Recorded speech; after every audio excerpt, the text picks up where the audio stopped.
hand out a blank copy of the survey. Most of you have seen it already and taken it, but I wanted you to be able to look at some things that I referenced throughout the presentation.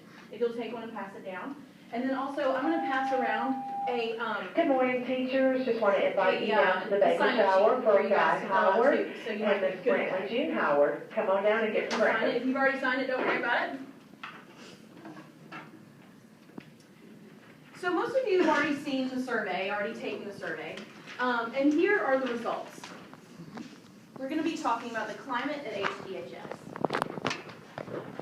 Today's agenda, first of all, thank you all for being here. I know that you're taking time out of your very, very busy schedule, and I really do appreciate you taking the time to not only take the survey, but to we're going to be talking about the 7 correlates of effective schools, what helps school systems be effective. I'm going to choose a couple of those to focus on, and then I came up with plans for improvement. At the very end, I would love input, comments, questions, etc. when it comes to the plans for improvement specifically. So overall, the HDHS environment, I was very pleased at the results to the survey. Teacher attitudes seem to be really great. I think sometimes we are here so often and we are so enveloped in our jobs that we become a little negative. I just think that's what typically happens. But when it comes to sitting down and taking the survey and really thinking about our jobs, most people here are very happy to come to work. The students here are as well, at least from the survey results. That's how the teachers feel. There were 2 questions specifically on the survey about safety. One dealt with fighting and one dealt with students bringing weapons to school. And everybody that took the survey felt as though this was a very safe environment. Trust from all angles, I think they felt as if the students trusted us as teachers. We felt like the administration trusts us as teachers, and we trust the parents also to be involved and to support us as teachers. If I were to do this survey again, or create it actually on my own, I would include questions that led towards the problem of apathy. I think as teachers here at HDHS, we've all talked about the just lack of determination in a lot of our students, and we do have high expectations, so I would make sure that apathy was covered in the next survey, but it wasn't, and we won't be talking about it today, but that just seemed to sort of be one of the overlying themes and problems that we have here. So the 7 correlates that make a school system successful. Some of these might seem very, very basic, but all very necessary. First of all, clearly stated and focused mission. And we carry this out every day in school. The students carry it out when they walk in, the teachers carry it out by what we expect of them in class and in the hallways, and the administration of what they expect of our teachers. The instructional leadership by all administration and staff, that includes empowering teachers, empowering the administration, and working together, doing professional development and in-service activities, etc. Having a safe and orderly environment. I covered that a little bit earlier, that we do feel like the environment is very safe here and orderly, and therefore students can come here and learn. We do have a climate of high expectations in general. Frequent monitoring of student progress. I don't feel as if the survey really covered this enough to where I could pull results from it. And it's something that as a foreign language department I would like to cover more. The opportunity to learn with students on task. I think everybody here has a general sense of classroom management, and when people walk into their classrooms, we give them the opportunity to learn. And if students really are dedicated and want to learn, that they have the opportunity when they're here. And then the other portion is positive relationships between home and school. Do the parents feel comfortable here? Do they feel comfortable with their students being here? Do we as teachers have a positive relationship with our parents and the administration? So 2 are bolded: instructional leadership by all administration and staff, and the positive relationships between home and school. Those are the 2 that I pulled some specific numbers and data. I'm going to have you look at a copy of the survey, and we're going to talk about those 2 specifically. First of all, instructional leadership and administration and staff. Look at surveys questions 2 and 11. One dealt with in-service. I'm going to grab a copy as well. Thank you. So question 2 is, I am currently pursuing in-service opportunities to improve myself as a teacher. And number 11 is, I would benefit from more professional development provided by the district. I thought these two really went together. And for both of these to be successful, we as teachers need a lot of guidance. We need guidance from our administration. And we also need time provided. We need an opportunity to do this. So I created a couple of graphs. In question number 2 in in-service opportunities, that I am pursuing in-service opportunities, notice the blue and the green. So 4 people disagree that they are currently pursuing in-service opportunities, and 3 people strongly disagree. This is the majority. They are not pursuing these opportunities on their own. And then I would benefit from more professional development. 6 agree. 2 strongly agree. So 8 out of 10 people that took the survey would benefit from professional opportunities, from professional development. So if I correlate the 2 together and discuss the 2 together, I would say that we as teachers are looking for our administration to provide opportunities and different ideas to professionally develop. So my plan for improvement, to really capitalize on our Thursday mornings. It was nice enough for the Board of Education to allow us the extra time on Thursdays to work together. I think the week ahead has been an awesome implementation so far. I love the little video clips that Dr. Stoll sends and the quotes and everything, and I look forward to it, and I think a lot of us do. I think it's gotten a lot of positive feedback. In order to do this, I think empowering department heads would actually help the administration in the long run a lot, and I think student input would be really helpful. What do they want to see from us? How could we improve? Positive relationships between home and school. Look at questions 17, 21, and 24. I thought they were interesting to put together. 17 is parents are supportive of the school and its activities.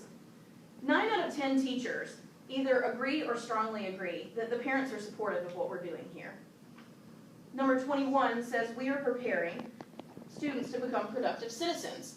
8 out of 10 teachers here agree that or strongly agree that that's what we're doing here. Well, what more would the parents want than for us to prepare their students to become productive citizens? So it looks as if we really need to work together in order to do this.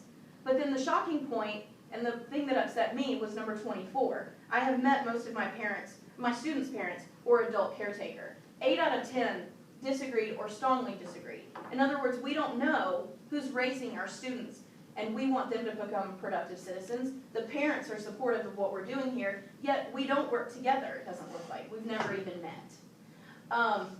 So to me, that was a problem. So my plan for improvement, student-led initiatives. I think that with open house, if we have the students more involved with open house instead of it just being for parents, I think that more parents would be more likely to come to see their students involved in certain programs. For open house specifically, I think interpreters would really help. We don't have a huge ESL population, but we wouldn't want to turn parents away that don't speak English because they don't feel as though that they can participate in the activities. Communication. We can all agree that open house emails are sent the week of. They have a very hard time nailing down a date for these things, and so therefore they just can't communicate it properly to the parents, let alone in other languages. And then a program involving the students, close to what I talked about earlier. If more students were involved, not just the ambassadors with open house, parents would want to come here to see what their students are actually involved in. And freshman parents, we need to get them early, because by the time they're seniors, even the parents are checked out. So if you get them as 14-year-olds and when they first arrive and they sort of get in the habit of coming here and they feel comfortable here, they're more likely to come throughout their entire high school career. Quarterly conferences. I know you guys would love this one. So if we're giving students sort of permanent grades every 4 weeks, why not talk to the parents of students that are at least struggling? If not, bring the parents in to talk about how wonderful their kids are doing. With this, I understand, being a teacher, you would have to incentivize the teachers to do this. If you were asking teachers to stay for open house, parent night, and quarterly conferences, there would have to be some sort of incentivizing. One thing that I thought about is, if it's on a Wednesday night or a Tuesday night, perhaps let us come late on Thursdays as well. not just the students, but just little things like that to incentivize us. So after watching this, do any of you have any comments or have any ideas that would support my ideas for improvement? I was thinking about what you said about the open house and students being more involved in that, and I was just thinking about all of the different things our kids are involved in, doing some sort of exhibition, like the choir and other groups, you know, just talking about what they're doing, and I think that might get like a huge part of our population here, parents and students alike. So is that kind of along the lines of what you're thinking? Absolutely. More involvement. Yeah. I'm going up there not only to meet teachers and stuff, but also see what my students involved in. Do you think it would be a good idea to have teachers and a committee of teachers and students to actually plan open house and actually be in charge of letting everybody know, and instead of just leaving it up to the office, and have somebody that has a plan other than, okay, it's going to start at this time and you're going to go to visit the teachers. Similar to like a design team. Right. That we used to have, and maybe like a subgroup of that, be in charge of parental involvement. I think that's a great idea. What were you going to say? I was thinking another incentive for parents to come up here is if we did it at the end of the first 9 weeks, or maybe the halfway point, and we had a progress report that we would deliver maybe on Tuesday at open house, and the kids that didn't get it, and the parents of kids that didn't get it then, they could get it during the advisory period. But it would kind of be like an early look at your grades, and maybe some parents would want to see that. Because that's what they want to talk about, is great. Yeah, Right. like if we had something we could give them when they came in our room, this is your progress report for this last time. Yeah. Awesome. And Sydney, I would say too, I think the conferences are a really good idea. When I worked in a different system, we had them between the first and second 9 weeks, and then between the third and fourth 9 weeks, and those were teacher work days, and so it was during the school day that students weren't here. Okay. And so it would be, you know, I might have a conference at 8:30, because the parents would still have to call and schedule them with you. So I might have one at 8:30 and one at 9, but then not another one until 10:30. So the time between parents was a work day for me. So that was a good incentive, because I got to meet with the parents, but it was on my traditional work time anyway. Right. And then anytime when they weren't here, then I got to, you know, make copies or update grades or whatever. Sure. So I think that was a really good way to make it productive. That's great. I would love more teacher work days, and I feel like they've been completely cut out except for the 5 days at the beginning of the school year.